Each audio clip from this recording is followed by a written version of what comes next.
Hey everybody, welcome to What the Flick, Twin Peaks, episode 14. We've only got a month left of this.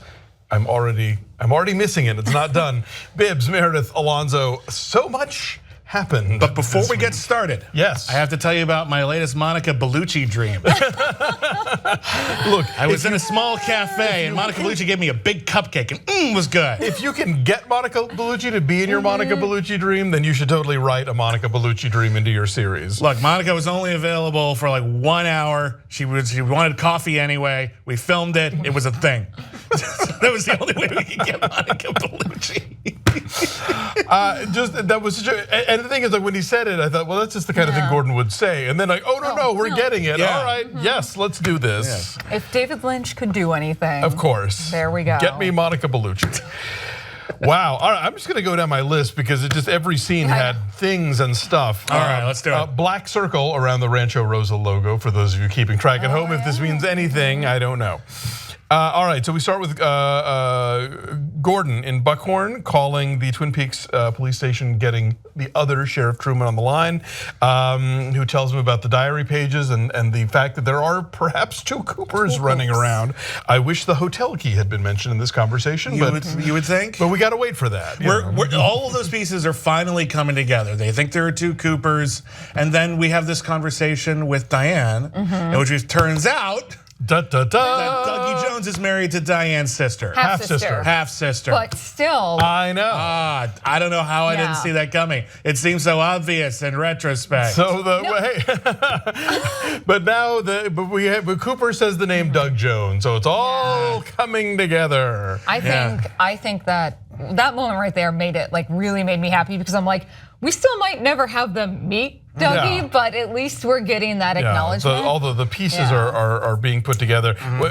You've skipped ahead. over a bit. I skipped Because over a we bit. have the whole Lois Duffy, I'm like the Blue Rose conversation, Yes. the squeegee moment, which was great. It's a really inefficient way to squeegee a window. Trust me, I've tried. Oh yeah, no, not. I kept expecting it to be one of the crazy woodsmen, to be honest with you. I was like, something evil is gonna burst in here, and I don't trust this. I would have been fine with that. I would have totally bought that. I looked up what a tulpa is. Oh yeah. What is a tulpa? A tulpa is a thought form or being created from the collective thoughts of separate individuals. The concept of tulpas is theoretical in nature and originates from Tibetan mythology, where tulpas are described as extra bodies that were created from one person's mind in order to travel to spiritual realms. Oh, and that ties in so well with a later comment about dreaming, and I'll the dream reserve and the that. Coopers and Yep. all that stuff. Mind you, this came from the Slender Man wiki page, but nonetheless, we'll allow it. I've heard tulpa used in association with Twin Peaks actually for a while now. I don't know if it was ever actually articulated before. Maybe it's one thing where like the fan stuff, Right. Or it was fed mentioned in like into- the or one of the diaries or exactly something. one of the ancillary materials. That's quite possible. And we also, Diane does mention that Cooper did talk about Major Briggs the last time.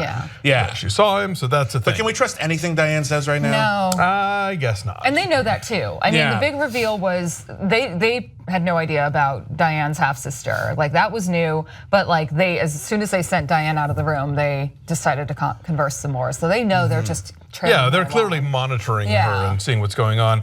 The screaming FBI guy in Vegas, we didn't get a good close-up on him, but that was J.R. Ferguson from Mad Men. Oh. That was Stan. Nice. Yelling about things. That's what we do at the FBI. We find people. Damn it.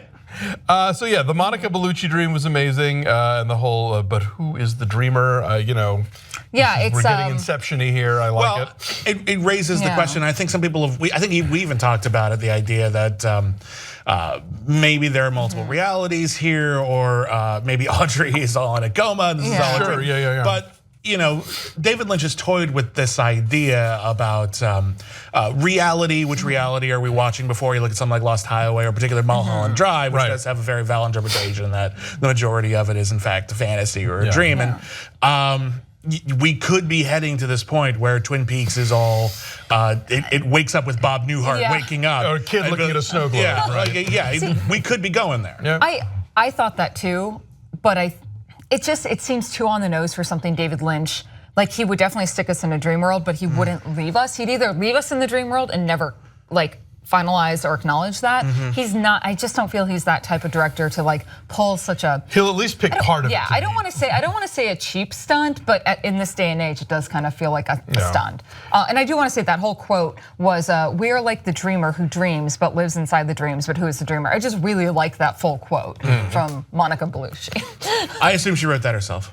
No. Okay, no? Okay. Not thinking so. No, I thought he just had dinner with Monica We Bellucci. are the music makers and we are the dreamers of the dream. And the dream leads us into the Fire Walk With Me flashback with David Bowie as Philip Jeffries. Philip Jeffries is so important to the plot. Know that they wrote this around the character of Philip Jeffries. And man, bad timing. 20 years later, that scene finally makes sense. Didn't quite now, work. from what I understand, somebody online was saying that they actually shot this before Bowie died. I think they hadn't shot his scenes yet. Yeah, because a lot of it I feel was shot in 2015, 2016, but we have to remember that last year leading up to Bowie. Well, I guess like when Bowie passed that last year, he was busy working on his, final album, Black Star. Yeah. So, but I mean, amazing album, right? And he had health issues, but then obviously so did the Log Lady. So they figured out a way to make that work. Yeah, I just don't know if and it might be something they're surprising us with. For all we know, there is footage that Lynch shot, and he's holding on to it for the right moment because of his, friendship with Bowie. Maybe, or maybe David Bowie was just a really busy guy. They only had 4 or 5 scenes to shoot, and they figured we could get that later, and then they couldn't. Exactly. These things happen. In any event, I'm sure they'll make it work, but it is great that we can go this far afield from Fire Walk With Me and circle back in a way. It's like, that's what was going on in that scene. And now we understand just how important Fire Walk With Me is to the new season. Who knew? I'm sorry. When Fire Walk With Me came out, I was like, no, this is, no. They've been sprinkling it throughout. I mean, that's where Harry Dean Stanton comes from. That's where the Blue Rose comes from. But I feel if you hadn't watched it, it makes this newer season a lot more disjointed. I feel I just never thought it was going to be. You had to have done your homework. We like to. I hate this excuse people make about how Twin Peaks. Oh, you're not supposed to figure it out. Yeah, you are, because everything has connective tissue. Maybe the connection isn't clear. Maybe it's not fully explained. But he puts clues throughout all of his material. There are recurring themes, there are recurring things, and Twin Peaks is indeed starting to wrap things up. It is actually clarifying stuff that's never been clarified before. It is moving pieces together in a much more plot-centric way in this episode for some sort of end game. So I would not be surprised if we do have a conclusion. David Lynch is a visual artist. He might go about telling a story a very roundabout way, but at his core, he is telling a story. He's not just putting something out there with no rhyme or reason and saying, you guys interpret it how you will. He has a clear vision. We might not see it directly, but Lynch, if you're familiar with any of his previous films or his shorts, you will really get to understand his. And I think he's also really cognizant of his audience. I don't think everyone's like, oh, he's just doing what he wants to do. No, he knows he's fucking with us. Case in point, I'm gonna skip towards the end of the episode. But we have 2 characters talking in a bar, and we find out that one of their moms is having an affair with Billy. And then very pointedly, oh, your mom, what's her name? Tina. Fuck you, David Lynch. He knew what he was doing.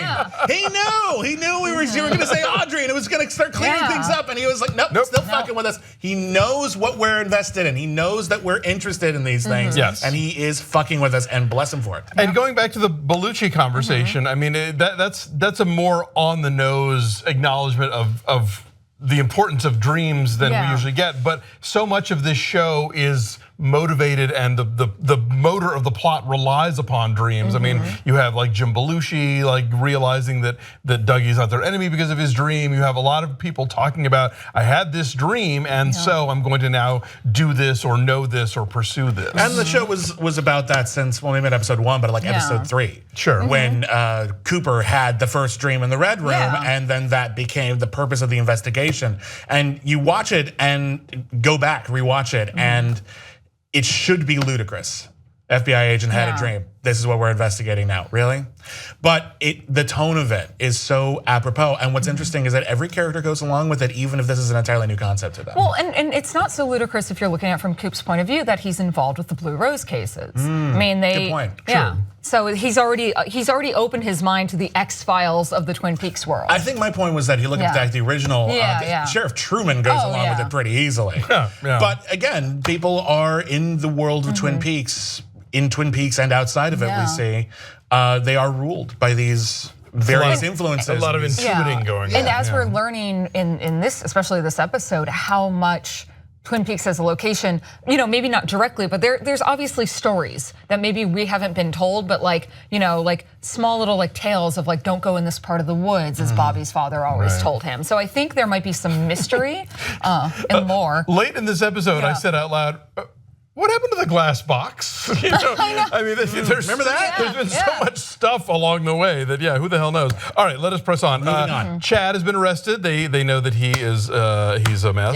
Yes. So hooray for that. Good. All right, so they go out to the woods. We hear the electrical wires crackling. We see Jackrabbit's palace. They find the woman with no eyes from episode 3? 4. 3 or 4, one of the two. Early on, yes. We get another vortex opening, and Andy goes up and hangs out with the giant, who we now know is the fireman. Never thought I'd see Andy in the red room or whatever. The other place. Never thought I'd see him there. That was such a weird, unexpected treat, but it made so much sense now. Yes. Because Andy will just accept it. Of course. I don't even think it's just that. This ties into a conversation we get with Freddie later. And Freddie's the London who from East End, who has a magic glove that gives him Hulk-like powers. So I think there's a tie between the purity of a person's intent and the fireman. Because Andy is one of the most pure souls in Twin Peaks. And when he comes, so he goes up there and he sees, looking up in the skylight, he sees a face of the alien, various faces, the gas station scene. The got-a-light guy. Yeah, meth head got-a-light guy. The red room, Laura Palmer surrounded by angels. Yes. And then evil Coop and good Coop Cooper and Bob, separating. Yep. And was that a Lucy flashback from the old series, or is I think that's new. I think that's like a Vision of the Future. Yeah. Oh, okay. And so the pole with the 6 on it. And the pole with the 6 on it. And I feel, and then as soon as Andy comes back and he's carrying the girl, the eyeless girl with him, he is so coherent in that moment, and capable. Like it's almost like a cloud that maybe Andy's been living in up until this point is lifted momentarily, and he's able to convey this. And I personally feel this, like there's an undercurrent story of people who are pure. Cooper, pure. Andy, pure. So Laura. Well, Laura was tainted by the world, but she was sent by the fireman and the other woman to be a force of good. I'm not sure that's confirmed, but that's a good theory. That's my understanding. After she's the counteraction to the A-bomb, basically. Or we find out that there was a 2 Laura situation, much like the 2 Coop situation. This is also true. Yes. We have while Andy's in the vortex, we have the cops wandering around Jackrabbit's palace, much like the homeless guys in the gas station, where they're all sort of repeating on each other and overlaid onto each other. So for whatever that means, it's either like an interesting way of visual of like showing time, or it could also be showing multiple realities. That was my other thought. Overlapping upon each other. Then we're back to Chad behind bars, the repeating guy. Oh yeah. Who was that? I don't know. We don't know. I don't know if that's important or if that's flourish. Could be both. That could be filigree. It could matter 2 episodes. At one point, they hone in on what should be a puddle of blood on the floor, but it looked more like coffee. I thought that was just a shadow. And it could have been that was not blood. That was it wasn't. I thought it was pus. Or something, because like some sort of festering. It was too liquidy. Because blood has like this viscosity to it. So good times. Woo. Yeah. All right. So then we get the scene with James and Freddie. Freddie, played by the way by a young actor named Jake Wardle, who became well known for doing these YouTube videos where he would do multiple accents of the English language. Like he would just jump from one to another to like 24 in a row. Interesting. Nice. And that's apparently where Lynch found him. Well, good for him. And so this is his first gig, and he has this like 3-page monologue. And he sells it. And he sells a crazy Lynch weird ass monologue that I'm sure he was like, this is the only pages that he got. I'm like, what am I even talking about? Yeah. So but he's a security guard in Twin Twin Peaks. He's from England. The fireman visited him, told him to put on a green glove that will give him Hulk powers. Yeah. And then to go to Twin Peaks and meet his destiny, which I think this serves two functions. I think one, it reminds us of the fireman and his significance and tells him that Andy is going to be on some sort of positive mission. This isn't negative. Two, later on in this, like one of the last things that happens in this show is him like punching out Bob or something. Yeah. And that's gonna come out of nowhere otherwise, so we better put a scene in earlier with a big long monologue. Who's that making guy it with seem the like it's glove? gonna be making it seem like it's gonna be like important as opposed to completely random. Right. So now it's gonna seem ultra poetic and like, oh good, he found his purpose. Like he's the real hero of the whole story. Right? Freddie, the whole time. Just pops in like right Who at the knew? end. Yeah. James checking the furnace, that kind of calls to mind a lot of the stuff of like Cooper in the other place of the weird machinery and the stuff, but I didn't really quite know where we're going with that, but that may well be explained later. There's a lot of portent around that. Much, yes. Sarah Palmer. Oh my fucking God, this scene. Wow. Oh my God. Where did that come from? I don't love know. it. I love every bit about it because this whole time she's been pulling one over on everyone, including us. I guess. I don't even know. Like there was this whole notion of like that she's not alone. There was the rattling bottles in the kitchen when she's at the door. There's that whole weird thing of her watching that boxing match on a loop. There's the beef jerky freak out, and now this. So it's like, okay then. Great scene. I don't know what the fuck any of it means. You have my attention. I've heard a lot of people online say that, wow, I wish I could do that to every guy who did that to me in a movie. I know, right? And that in and of itself makes it great because it's not only just weird and surreal, it is actually like relatable. And there's something really great about it. But that's new. That is completely I haven't seen new. that one. Yeah. Did Laura ever do something like that? Like she pulled off her face, something like in the Red Room or something? Am I forgetting? No, I think you're right.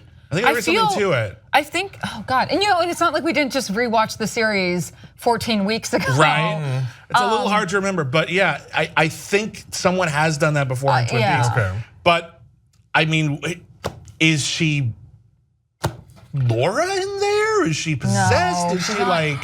Is there like a thingy? I think there's a thingy. I feel like I think at some point she might have gone up to the Black Lodge. I think she has. With all of her ties there, I think in some point in these 25 years, Sarah maybe went looking for more of her daughter or just looking for answers. And I think she has gone to the Black Lodge. Lodge, not lodge. Lodge. I feel there's gonna be more significance here. I mean, but I still can't get over. Also, I mean, her like biting the guy's neck was one thing, but also how she like told the other guy off, like at the end, like so subtly, like she's like, I got my eyes on you. I know it was you, and she's like, just try me.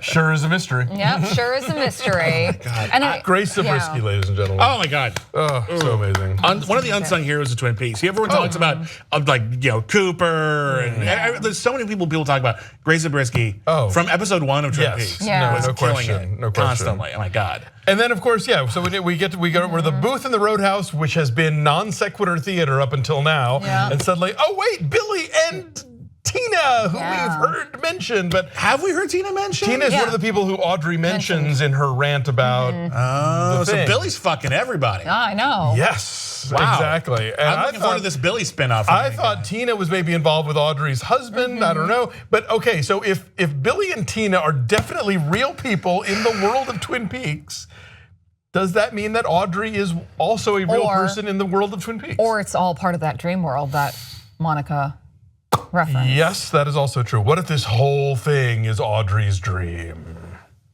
Yeah, I think that wouldn't even surprise me. Honestly, that would be like, as you mentioned, I think that would be like the most trite possible explanation at this point. I think that would be so. This is one of the reasons why Mulholland Drive didn't do it for me as much as Lost Highway did. I thought that there was an answer, right? And that there was that answer. I thought it was a little cheap. So yeah, people on Twitter occasionally will throw some possibility at me, and I'm like, everything is on the table. Yeah, everything is on the table. Like until it's over. There's not a single theory where I go no. It's like yeah, sure, why not? Yeah. It could be. I don't know. Yeah, literally anything. Fuck it. It's all a Game of Thrones time. Yeah, I mean, Drogon shows up at the end, burns off Grace Zabriskie's head. Like, good thing we got the evil, and then they go back to dragon stuff. Yeah, or it's all Mojo Verse from X-Men. Yeah, exactly. And the X-Babies show up. Exactly. Yeah, it's great. I mean, I take that. X-Baby. babies, they'll snickety snicked. Was that really a thing? Well, no, the X Babies were a thing. Yeah, but that song was That great. song was me doing Muppet Babies, but with like a Wolverine If we snickety were able to get an X Babies cartoon, I'd be Finally. Yes, what the world has been waiting for. Oh, Right. you 90s kids, I never get your references. Are we forgetting anything Twin Peaky? I mean, like, that was Yeah. that was a scene by scene, or so. yeah. Last song was Wild Wild West Yes, from by Lizzie. By Lizzie. I like that one much. Yeah. Oftentimes they just end with like David Lynch's taste in music. It can be a little samey for my taste. I thought this one was nice. It was good. Very rousing. And just checking, the bar where Sarah Palmer removes her face is not one we've seen before, correct? I don't think so. It's not like Jock's bar. It's not the think sweep up bar. It's not the any of those Just bars. some bar. It's just It's a just bar. a bar, yeah. Okay. Yeah. What you do. Just checking. All right. So things and stuff. Lots of stuff and the thingies. So thank you very, very much. We'll be back for joining next us. week to parse what's left. Join us.